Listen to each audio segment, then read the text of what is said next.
High বন্ধুরা, দেখো মালয়েশিয়ায় আমরা একটা গ্রামে ঘুরতে এসেছি। সেই গ্রামটা একটা কাঠবাদাম গাছ। দেখা দেখা দেখা এদিকটা গ্রামটা দেখা, কত সুন্দর। এটা একটা গ্রাম, গ্রামের রাস্তা, আর কত সুন্দর বাদাম হয়ে রয়েছে দেখুন। এর আগেও দেখেছি, এত সুন্দর কাঠবাদাম দেখিনি এখনো, এই প্রথম দেখলাম। কত সুন্দর বাদাম হয়ে রয়েছে গাছে। আমাদের দেশের বাড়ি হলে হয়তো ছিঁড়ে চেক করে দেখতো, কিন্তু এখানে লোকেরা এরকম করে না।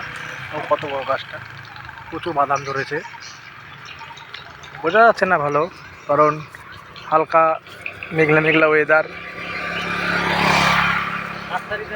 আমি আছি আর আমার সঙ্গে একজন বাংলাদেশের আছে।